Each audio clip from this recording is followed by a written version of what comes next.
انس رضی اللہ عنہ کا بیان ہے کہ ہم نے کبھی کسی امام کے پیچھے ایسی نماز نہیں پڑھی جو اتنی ہلکی پھلکی ہو اور اتنی مکمل ہو، کامل نماز ہو. اور ہمارے نبی صلی اللہ علیہ وسلم جب کسی عورت کا کوئی بچہ بھی رونے لگتا تو نماز کو ہلکی کر دیتے ہیں، چھوٹی کر دیتے ہیں. اب آپ سمجھ گئی ہوں گی کہ معاذ بن جبل رضی اللہ عنہ اور ابی بن کعب رضی اللہ عنہ ان کے جو دین میں ان کی خدمات ہیں، ان کا مقام اور جو مرتبہ ہے وہ کیا ہے، اور اس کام پر اللہ کے نبی نے سر عام ڈانٹا. اتنی آسانی پسند تھے ہمارے پیارے نبی صلی اللہ علیہ وسلم. قربان ہو میری جان اور قربان ہو میرے ماں باپ آپ کی ذات مبارکہ پر اور آپ کی حکمتوں پر. کیونکہ اگر یہ کون سی فتنے کی بات ہو رہی ہے کہ آسانی کرو، نہیں تو فتنے میں پڑ جائیں گے لوگ. نماز کے لیے مسجد آنا چھوڑ کے دیں گے، لمبی نماز ہوگی تو بیچ سے چھوڑ کے نماز توڑ کے نکل جائیں گے اور جماعت سے نماز پڑھنے میں کترانے لگیں گے.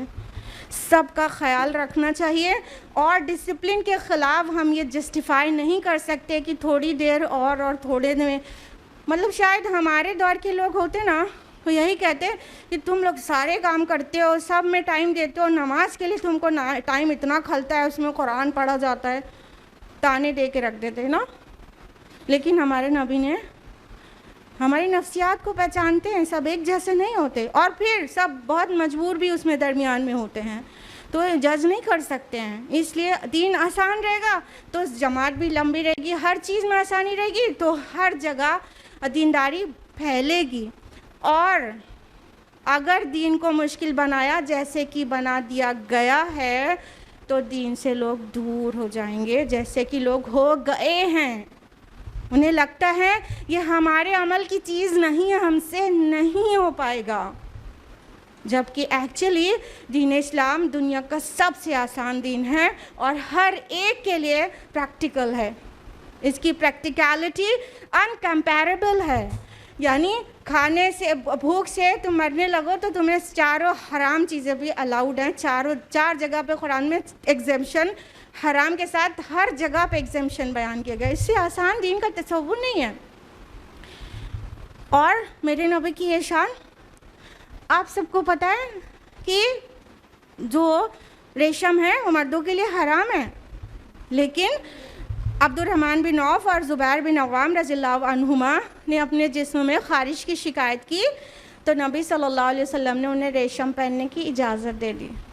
اللہ اکبر! کتنا آسان،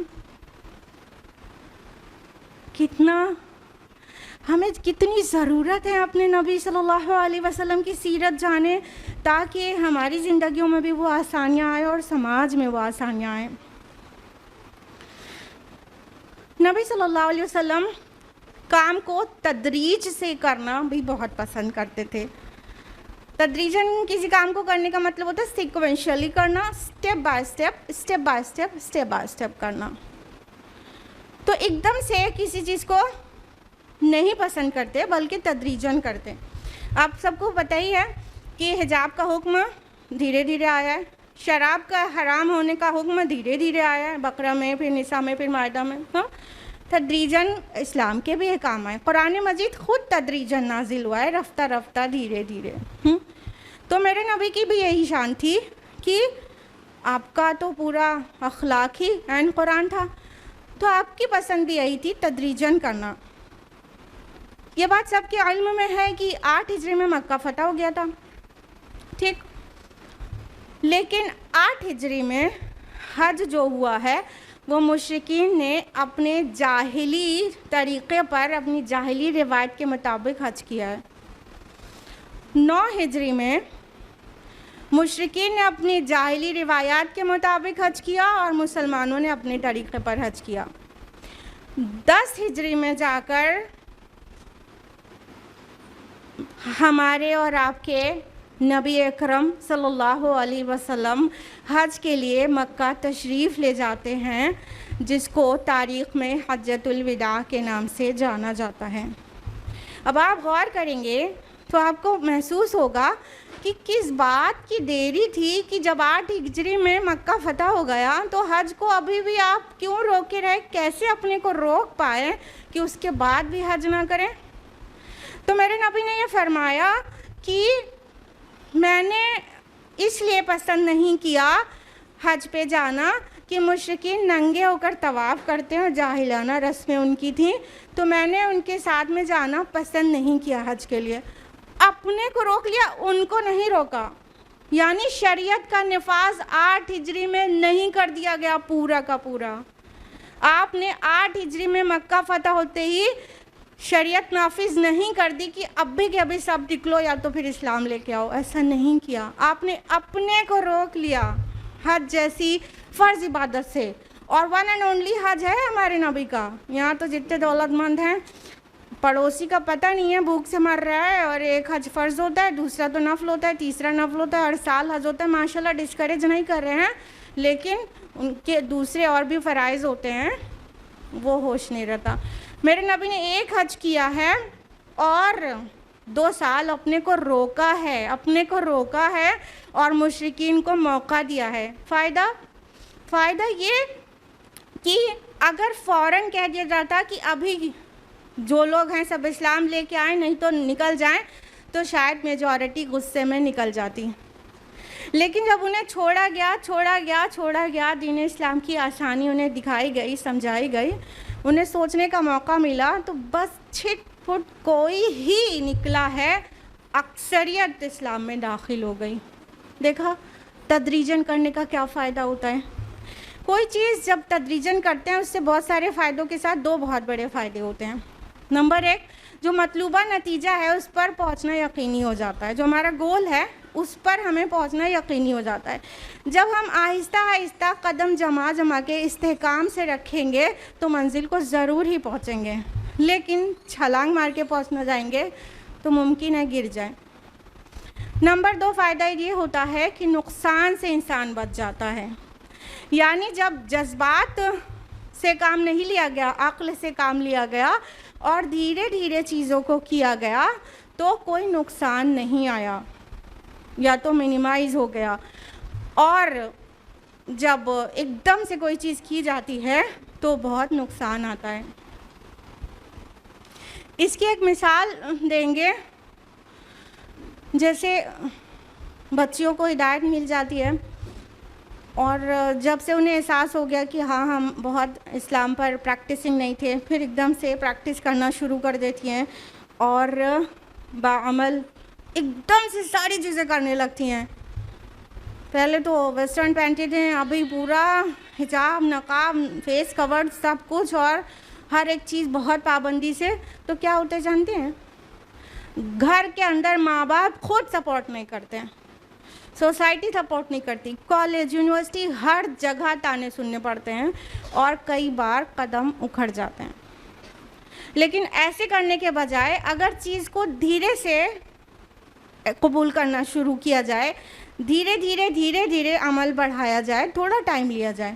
ٹائم لینے میں یہ نہیں ہوتا کہ ابھی تو آپ کو احساس ہو گیا، اب کس بات کی دیری ہے، یہ بہت خام خیالی ہے۔ دیکھیے ہمارے نبی نے بھی اپنے آپ کو 2 سال حج سے روکے رکھا نا۔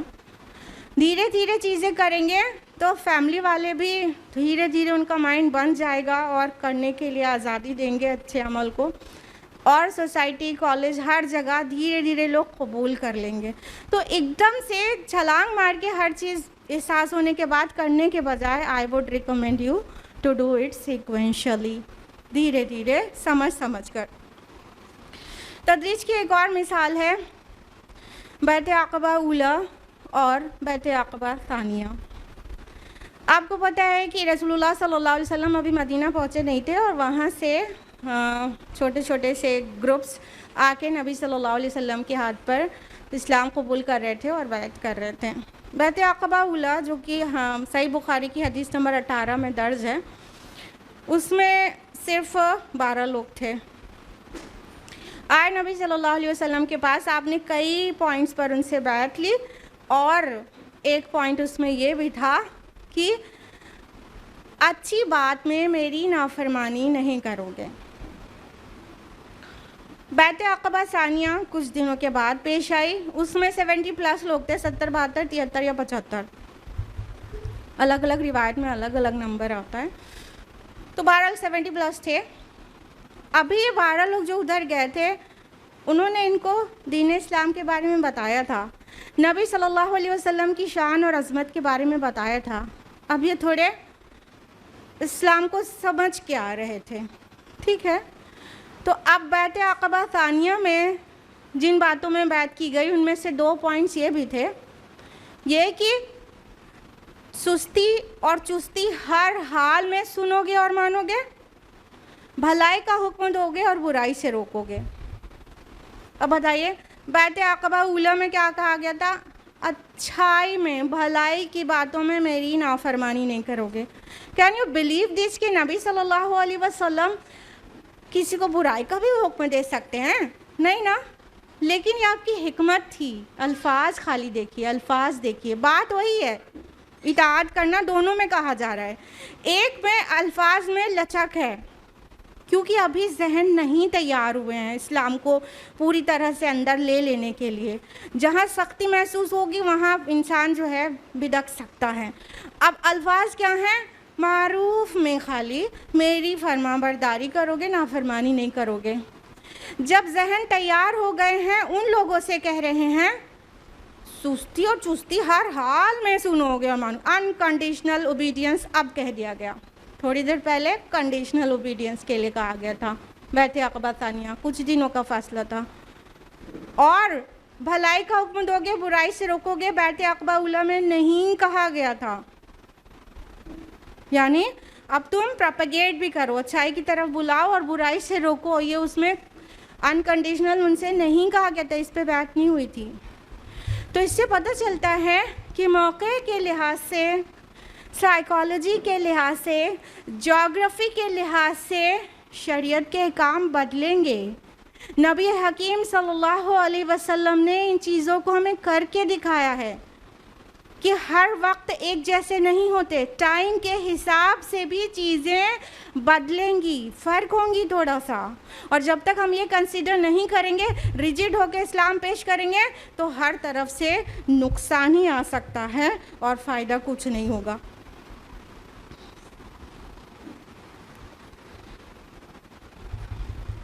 کچھ لوگوں کی عادت ہوتی ہے کہ بھلائی کا حکم دیتے ہیں, برائی سے روکتے ہیں لوگوں کو, پھر تو ان کی پرسنل لائف میں گھس کے جھانک کے دیکھنا چاہتے ہیں مان گیا کہ نہیں, وہ عمل کر رہا ہے کہ نہیں, ہے نا. کسی بات سے منع کیا تھا, اب ایک دم پریویسی اس کی ڈسٹرب کر کے دیکھنا چاہتے ہیں ٹوہ میں پڑھ کے کہ اب وہ چیز اس نے چھوڑ دی کہ نہیں. یہ بالکل منع کیا ہے ہمارے نبی صلی اللہ علیہ وسلم نے. ہمارا کام صرف پہنچا دینا ہے. مشکات المصابیح میں بحقی کے حوالے سے درج ہے حدیث نمبر 3709. اللہ کے رسول صلی اللہ علیہ وسلم نے فرمایا کہ جب تم لوگوں کے عیوب کے پیچھے پڑو گے نا تو انہیں خراب کر دو گے. یعنی جب ہماری کوئی ٹوہ میں لگتا ہے نا تو ہمیں چڑ ہوتی ہے کہ نہیں, پھر کرنا بھی چاہیں تو نہیں کرتے, اس سے جو ہے منہ توڑ جواب دینے کے لیے کہ اب تو نہیں کریں گے. ضد میں آ جاتے ہیں نا انسان, بہت لوگ آ جاتے ہیں.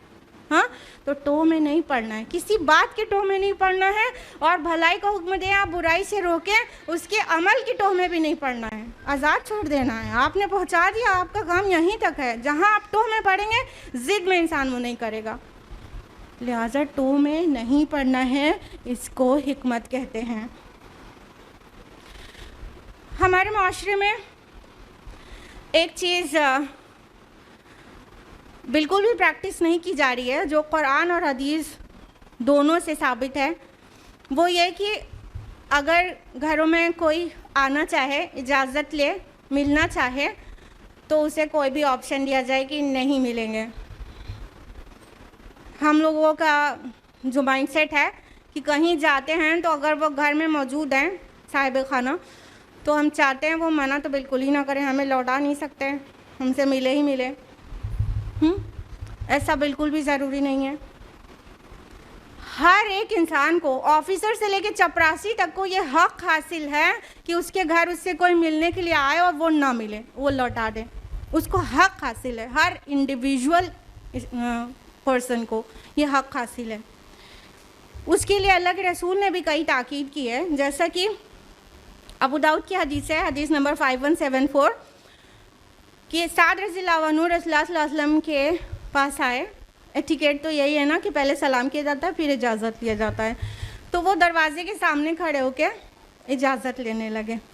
تو آپ صلی اللہ علیہ وسلم نے فرمایا کہ اس طرف ہٹ کر کھڑے ہو یا اس طرف، اور اجازت کا معاملہ اور اجازت نظر کی وجہ سے ہی ہے. نظر اندر نہ پڑے. دیکھیے اس سے کیا پتہ چل رہا ہے، جب کوئی ابھی تو بڑے بڑے گھر ہوتے ہیں، گیٹ ہوتے ہیں، پھر اتنے بڑے پاس سے جو ہوتا ہے، پھر کمرے ہوتے ہیں، الگ بات ہے. چھوٹے چھوٹے سے اجرے ہوتے تھے، ابھی بھی جس کے چھوٹے گھر ہیں گلیوں میں، تو دروازہ کمرے ہی کا دروازہ اس پہ پردہ پڑا ہے، وہیں پہ کوئی آ کے کھڑا ہو اور اجازت مانگے گا تو کیا ہوگا؟ ہوا سے ذرا پردہ ہلا، اندر تک دکھائی پڑ گیا. اب اس سے کیا کیا نقصان ہوا کہ ہو سکتا ہے کوئی پرائیویٹ چیز ہو وہ دکھ گئی ہو سکتا ہے خواتین ہوں جن کی بے پردگی ہو گئی ہو، اور موسٹ امپورٹنٹلی جو صاحب خانہ ملنا نہیں چاہتا تھا آپ کی نظر اسی پہ پڑ گئی ہو. اب اس کے پاس کوئی آپشن ہی نہیں ہے. تو اتنا فریڈم دیا گیا ہے کہ سامنے سے ہٹ کے کھڑے ہو. اپنے گھر کے سامنے کے لیے بھی بولا، سب کے گھر کے سامنے سے بھی ہٹ کے. یعنی جب جاننا چاہیے اس کو بچوں کو سکھائیے، خود بھی عمل کرے، بچوں کو سکھائیے. جب کسی کے گھر جائیں نا تو تھوڑا کنارے کھڑے ہوں، نظر اندر نہ پڑنے پائے. ان کی چار دیواری، چاہے وہ بڑا سے گیٹ ہی، ان کی چار دیواری کے اندر نظر نہ پڑنے پائے. سامنے سے ہٹ کے اجازت لیں، اور اجازت نہ ملے تو لوٹ جائیں. دس از دا آرڈر آف اللہ سبحانہ تعالیٰ. سورہ نور سورہ نمبر 24 آیت نمبر 28 میں اللہ تعالیٰ نے فرمایا وَإِذَا وَإِن قِيلَ لَكُمُ ارْجِعُوا فَارْجِعُوا، اور اگر تم سے کہا جائے لوٹ جاؤ تو لوٹ جاؤ. صحابہ کہتے تھے ہم لوگوں کو اس آیت پہ عمل کرنے کا موقع ہی نہیں ملا ابھی تک، اور بہت شوق ہے کہ ہم لوگ کسی کے گھر جائیں اور کوئی اندر نہ بلائے، لوٹا دے تاکہ اس پہ عمل ہو جائے.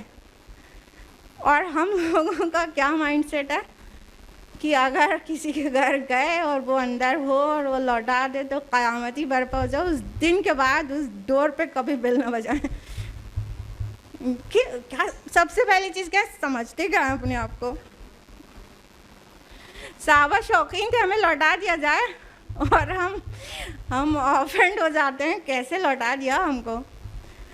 تو اللہ کے نبی نے لوٹا دینے کا آپشن باقی رہے، اس لیے سامنے کھڑا ہونے تک سے منع کیا ہے. قربان جائیے اپنے نبی پر.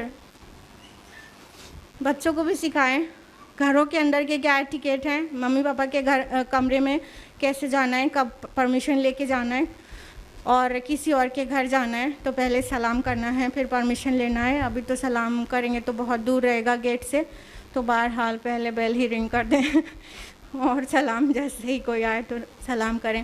تو یہ سب ایٹیکیٹس بچپن سے سکھایا جاتا ہے تو اچھا رہتا ہے. جب بچپن سے نہیں سکھایا جاتا، بیوی سکھاتی تو بہت ہی برا لگتا ہے. اس سے اچھا امی سکھا دیں. ہاں امی سکھاتی ہیں تو بچے تربیت قبول کرتے ہیں. بڑے ہونے کے بعد XYZ کوئی بھی سکھاتے ہیں، خصوصاً اسپاؤس، تو بہت برا لگتا ہے. بیچ میں ایگو آ جاتا ہے. بچپن سے عادت نہیں رہتی نا، اسی لیے تو ہم آپ سے کہہ رہے ہیں عادت نہیں رہتی، اس لیے وہ انسان ڈیفینسو ہو جاتا ہے اور جھگڑا کرنے لگتا ہے. سب تمہیں کو آتا ہے، ہمیں کچھ نہیں آتا. تو یہ ہمارے نبی کے سارے طریقے بچوں کو بچپن سے پریکٹس میں ہونا چاہیے. عام طور پر ہمارے معاشرے میں عبادات کو بہت ویلیو حاصل ہے اور علم حاصل کرنے کو فرصت کا کام سمجھا جاتا ہے، جبکہ میرے نبی نے اس سے بالکل اپوزٹ حکم دیا ہے. طبرانی اور حاکم کی روایت میں ہے کہ اللہ کے رسول صلی اللہ علیہ وسلم نے فرمایا فضل العلم احب الیہ من فضل العبادہ. میرے نزدیک علم کی فضیلت عبادت کی فضیلت سے زیادہ ہے، مجھے زیادہ محبوب ہے علم کی فضیلت.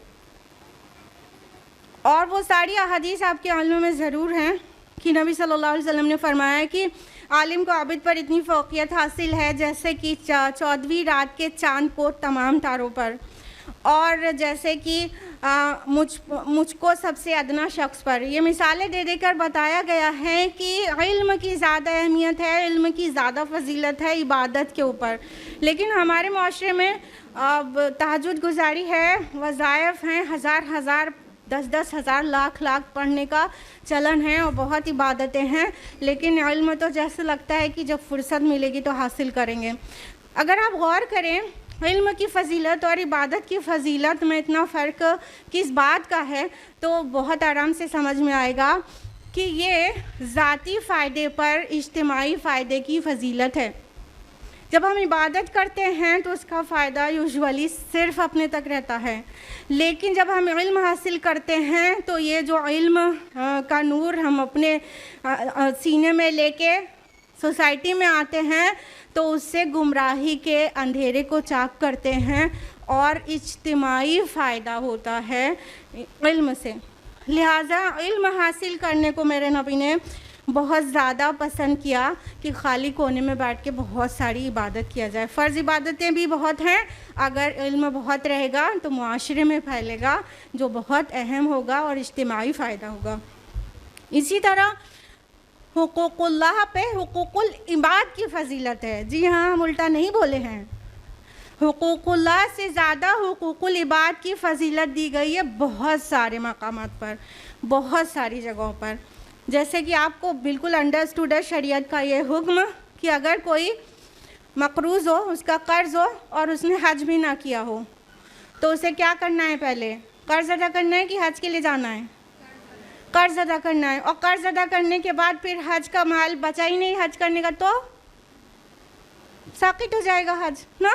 معلوم ہے سب کو، حج کرنا ہی ساقط ہو جائے گا، یعنی اللہ کا حق ساقط ہو جائے گا، لیکن بندے کا حق ساقط نہیں ہوگا. بندے کا حق پہلے ادا کرنا ہے، اور چاہے اللہ تعالیٰ سے توبہ کر لیں گے، معافی مانگ لیں گے، کوئی اللہ کے حقوق میں کوتاہی ہوگی تو اللہ تعالیٰ رحمان الرحیم میں معاف کر دے گا.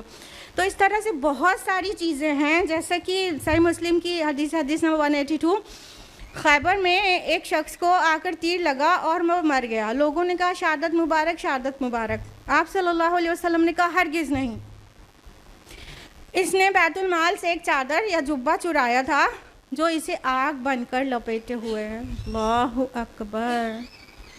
مطلب انسانوں کے حق میں سے ایک چھوٹی سی چیز لی، اپنی جان قربان کی اللہ تعالیٰ کے سامنے، اللہ کے دین کے لیے، وہ بھی شہادت کا درجہ نہیں مل رہا. اسی طرح آپ صلی اللہ علیہ وسلم نے ایک شخص کی خیبر میں ہی نماز جنازہ پڑھانے سے انکار کر دیا، کہا کہ نہیں، اس نے کوئی کی خیانت کی تھی. تو بہت ضروری ہے کہ ہم پر بندوں کے حق دیو نہیں رہیں. ہمارے نبی نے یہ سکھایا کہ پہلے بندوں کا حق ادا کرو. اور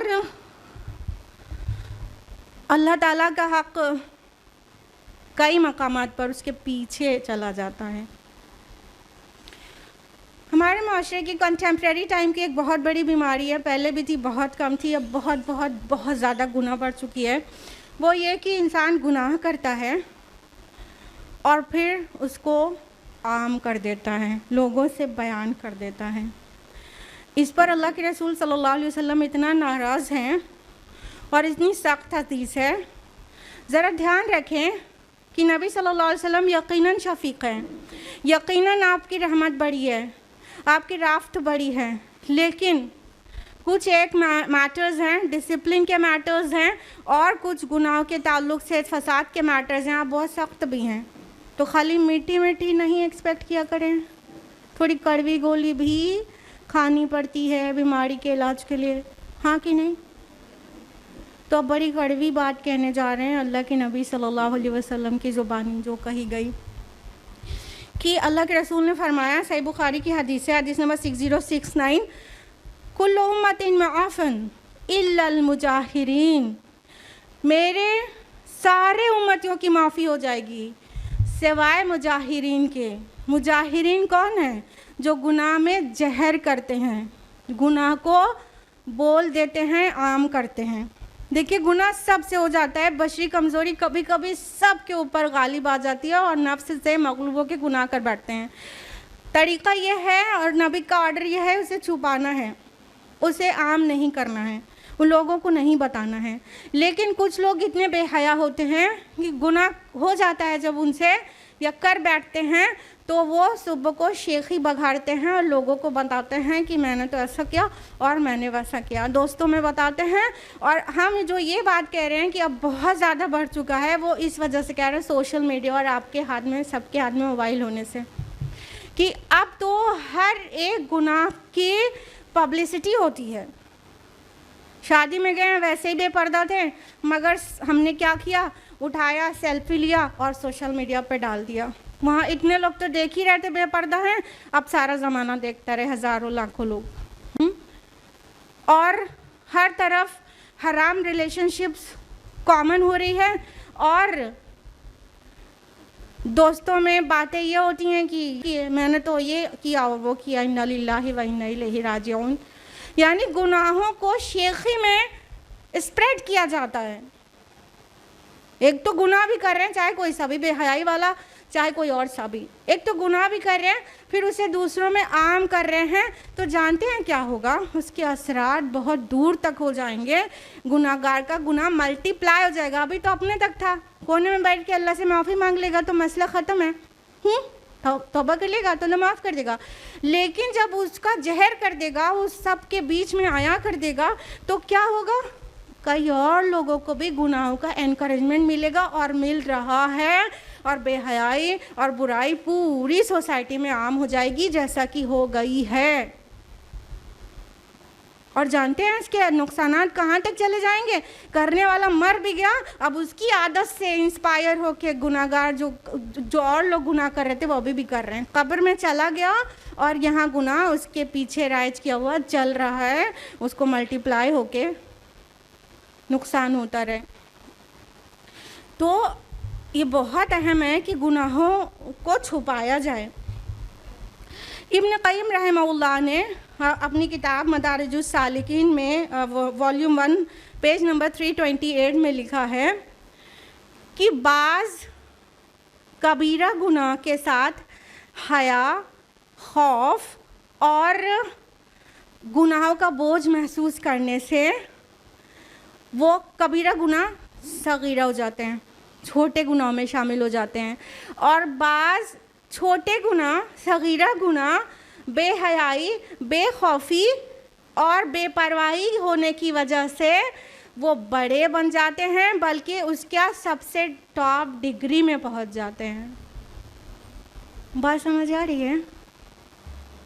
یا ہم یہ کہیں کہ ہم بات سمجھا پائے کہ اگر چھوٹا سا بھی گناہ کیا لیکن خوف کوئی نہیں ہے، پبلسٹی کر دیا، بے پرواہ ہیں، تو وہ کبیرہ گناہ بن جائے گا. اور کوئی کبیرہ گناہ بھی کریا لیکن بوجھ محسوس کرے، شرم محسوس کرے، ندامت محسوس کرے، وہ چھوٹا بن جائے گا، آپ وضو کریں گے پاک ہو جائے گا. سبحان اللہ. تو اس بات کے لیے بہت کنسرنڈ رہیں کہ ہمارے نبی نے بالکل منع کیا ہے گناہوں کا زہر کرنے کے لیے. میرے نبی حکیم رسول کریم یہ سائنٹیفک باتیں بھی کرتے تھے. آپ کی حکمت دیکھ لیجئے. آج سائنس ایڈوانس ہونے کے بعد ہم کو کووڈ ٹائم میں کہ بتا پا رہی ہے اس ایرا میں کہ کہیں کوئی پینڈیمک یا ایپیڈیمک ہو، کوئی بڑی بیماری پھیلی ہو تو وہاں نہیں جانا چاہیے. ہمارے نبی نے 1,500 سال پہلے یہ بات بتا دی تھی. ابو داؤد کی حدیث ہے، حدیث نمبر 3103، کہ اگر تم سنو کہ کسی سرزمین میں وبا پھیلی ہوئی ہے تو وہاں مت جاؤ، اور اگر وہ تمہاری سرزمین میں پھیلی ہوئی ہے تو تم وہاں سے نہ نکلو. ایزی ٹو انڈرسٹینڈ ابھی کے لیے، پہلے کے لیے تو اتنا بھی آسان نہیں تھا. جہاں وبا پھیلی ہے وہاں جاؤ گے تم بھی انفیکٹ ہو جاؤ گے.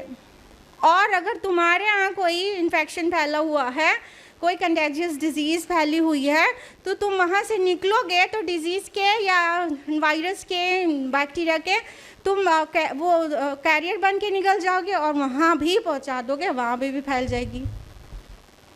یہ تھوڑے سے الفاظ میں اتنی پیاری حکمت بھری بات. سبحان اللہ و بحمدہ.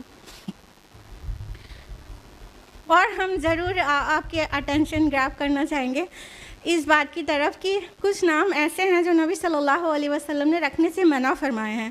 ہمارے جو آج کے ٹائم کی سائیکالوجی ہے، لوگ چاہتے ہیں کہ ہم اپنے بچے کا ایسا نام رکھیں جو یہ بلو پلانٹ پہ ہی کہیں پایا نہ جاتا ہو، مارس میں یا وہ مرکری اور وینس میں کہیں پایا جاتا ہو، یہاں نہ پایا جاتا. یونیک نام کا رکھنے کا اتنا شوق چڑھا رہتا ہے، سبحان اللہ. لیکن اللہ کے رسول صلی اللہ علیہ وسلم نے کہا یہ نام نہیں رکھیں. اس کو آپ سن لیں، نوٹ کر لیں اور کبھی ان ناموں کو نہیں رکھیں. حکمت بھی ساتھ میں بیان کی گئی ہے. ابو داؤد کی حدیث ہے، حدیث نمبر 4958. سمرہ بن جندب رضی اللہ عنہ فرماتے ہیں کہ نبی صلی اللہ علیہ وسلم نے ہمیں ان ناموں کو رکھنے سے منع فرمایا ہے. کون کون سے؟ یسار مطلب آسان، مبارک یعنی برکت والا، رباح یعنی فائدہ، اور نجی اور افلاح یعنی کہ کامیابی. آگے فرمایا کہ لوگ پوچھیں گے کہ ہے تو بولو گے نہیں. مطلب کوئی آیا آسانی ہے؟ نہیں، کوئی آسانی نہیں، سب مشکل ہے. برکت ہے؟ برکت کہاں ہے؟ گھر میں نوزت ہے. کوئی اب نام آپ یہی رکھیں گے، جب گھر میں وہ نہیں ہوگا تو یہی بولیں گے نا آپ. کامیابی ہے؟ کوئی کامیابی نہیں، سب ناکامی. گھر میں جتنے ہیں سب ناکام ہیں، کامیابی باہر ہے. تو اللہ کے رسول صلی اللہ علیہ وسلم نے ان ناموں کو رکھنے کے لیے منع کیا ہے. اور آپ کو پتہ ہے سوسائٹی میں نام ہوتے ہیں تو ان کو نہیں رکھیں. Stay aware of all those things. تو ہم نے دیکھا کہ ہمارے نبی کیسے حکیم تھے، کیسے شفیق تھے، اور آپ کے وزڈم والے الفاظ کتنے تھوڑے ہو کر بھی تھوڑے الفاظ میں اتنی حکمت بھری ہوئی ہے کہ ہم لوگ کو ایکسپلین کرنے میں کتنے زیادہ الفاظ استعمال کرنے ہوتے ہیں. تو حکمت جاننا بہت ضروری ہے نبی کی، تاکہ ہم بھی اس کو اپنی سوسائٹی میں عام کر سکیں. امید کرتے ہیں کہ آپ نے پریکٹیکل پوائنٹ آف ویو سے سنا ہے کہ اب ایسے سچویشنز میں ہم بھی ایسے ہی کیا کریں گے. لیکن ملحوظ کرانا چاہتے ہیں کہ حکمت نام نہیں ہوتا کاہلی، بزدلی اور ٹال مٹول کا، پروکیسٹینیٹ کرنے کا. ابھی حکمت کا تقاضا ہے، یہ نہیں کر سکتے. ابھی مصلحت یہ ہے کہ اس کو نہیں کرنا چاہیے، اور ہم نیک عمل کرنے میں دیر ہی کرتے چلے جائیں، اتنا پروکیسٹینیٹ کریں کہ قبر میں ہی چلے جائیں. اس لیے حکمت ٹھیک سے سمجھنے کی ضرورت ہے، اور بزدلی اور کاہلی اور سستی کو حکمت کا پردہ ڈال کر نہیں پیش کریں. اب ہم اپنے نبی کی کیا تعریف کریں؟ اپنی زبان سے شاعر رسول حسان بن ثابت کے 2 اشعار کے ساتھ گفتگو کے اختتام پر پہنچ رہے ہیں. حسان بن ثابت کے اشعار ہیں جو رسول کی مدح میں سب سے پہلے کسی نے کہے ہیں تو ہیں حسان بن ثابت رضی اللہ عنہ.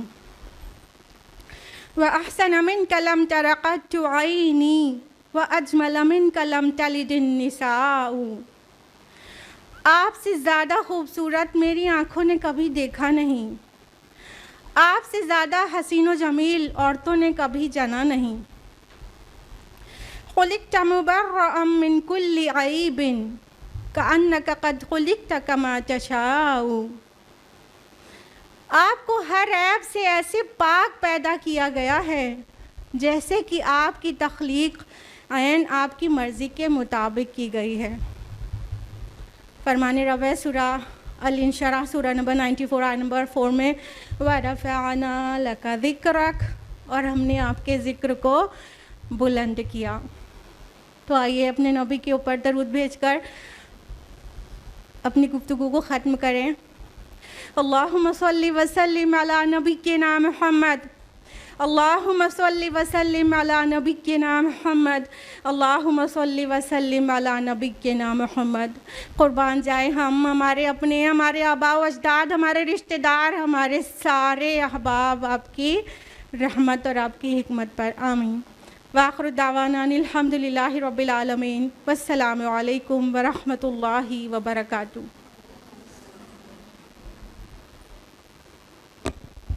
جزاک اللہ خیراً کثیراً کثیرا. میم اللہ تعالیٰ آپ کو صحت مند رکھے، اور جس مقصد کے لیے آپ کی کوششیں ہیں اس کو انجام کار تک پہنچانے میں اللہ تعالیٰ آپ کی مدد کرے. آمین.